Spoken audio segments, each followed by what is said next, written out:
ఒక దశాబ్దన్నర కాలం, 2 దశాబ్దాల కిందటి వరకు దేశంలో ఒక మంచి రాజకీయ నాయకుడు అంటే ప్రజల మధ్య ఐక్యత పెంపొందించేవాడు, దేశాన్ని పటిష్టం చేసేవాళ్ళు. ఇటువంటి ఆలోచనలు ఉన్న వాళ్ళు గొప్ప రాజకీయ నాయకులు అంటూ. ఇప్పుడు దరిద్రం ఏంది అంటే, ఎవడైతే విద్వేషం జిమ్ముతాడో, ఎవడైతే ద్వేషాన్ని పెంపొందిస్తాడో, వర్గాల మధ్య గొడవలు పెట్టి ఎవడైతే రాజకీయ ప్రయోజనాలు నెరవేర్చుకోవాలనుకుంటాడో అటువంటి వాడు గొప్ప రాజకీయ నాయకుడు, గొప్ప నాయకుడు అంటున్నారు. ఎంత కర్మ కాకపోతే. 2 వర్గాల మధ్య ద్వేషం అనేది పతాక స్థాయికి వెళ్తే ఎలాంటి పరిణామాలు ఉంటాయో తాజాగా మణిపూర్లో చూస్తూ ఉన్నాం. తాజాగా ఏంది, ఎప్పటి నుంచో చూస్తూ ఉన్నాం. మరీ ముఖ్యంగా ఈరోజు బయటపడినటువంటి, అసలు మాటల్లో వర్ణించలేము, ఆ సంఘటనను మాటలలో వర్ణించలేము, అంత అమానుష్యం. మైత్రి వర్గానికి చెందినటువంటి 9 మంది ఈ నెల 11వ తేదీన కిడ్నాప్ను గురయ్యారు. అందులో 6 మంది మృతదేహాలు ఈరోజు బయటపడ్డ ఒక నదిలో కొట్టుకొని వచ్చాయట. 6 మంది మృతదేహాలు నీళ్ళల్లో.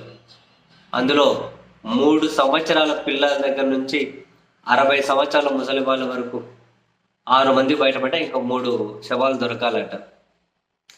ఆ శవాలకు పోస్ట్ మార్టం చేసినటువంటి డాక్టర్లు అయితే నువ్వెరపోయారట. జాతీయ స్థాయిలో పెద్ద చర్చ ఇది. ఇప్పుడు నువ్వెరపోయారట. 3 సంవత్సరాల పిల్లలు ఉంటారు కదా, అట్లా పిల్లలు కళ్ళు కానీ పీకేసినారట. ఇది వగలగొట్టేసి బ్రెయిన్ని బుల్లెట్లతో కాల్చినారట. భుజాల మీద తూటాలట, గుండెల్లో తూటాలట, గుండెల్లో కత్తిపోట్లట. మహిళలకైతే కత్తిపోటు లేని ప్లేసే లేదట, బుల్లెట్ దిగని ప్రాంతమే లేదట, బుల్లెట్ దిగని ప్లేసే లేదు బాడీలో, కత్తిపోటు దిగని ప్లేసే లేదట.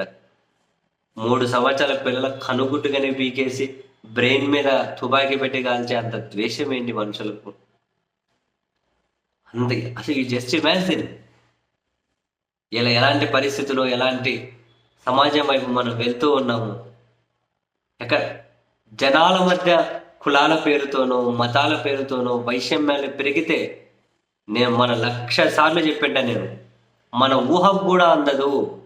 మీ పిల్లలకు మంచి భవిష్యత్తు ఇవ్వడం అంటే బ్యాంకులలో ఫిక్స్డ్ డిపాజిట్లు చేసి పెట్టడం కాదు, ఒక మంచి సమాజాన్ని కోరుకోవడం, ఒక మంచి సమాజం దిశగా మీ వంతు కృషి చేయడం.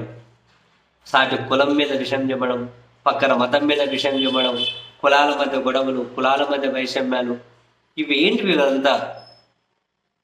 ఇప్పుడు బహిరంగంగా బరి తెగించి కొందరి ప్రవర్తన, ఇందులో సిస్టంలో ఉన్న వాళ్ళు, పోలీసులు ఉన్నారు, జ్యుడిషియరీలో ఉన్న వాళ్ళు ఉన్నారు, ఇంకా నాయకులు చెప్పక్కర్లే, బ్యూరోక్రాట్లు చెప్పక్కర్లే, కులాల పేరున వాట్సాప్ గ్రూపులు, మతాల పేరున వాట్సాప్ గ్రూపులు, అందులో ఇంకో కులం మీద విషం చెమ్మడం, ఇంకో మతం మీద విషం చెమ్మడం పెరిగి పెద్ద అయితే అది ఇలానే ఉంటాయి.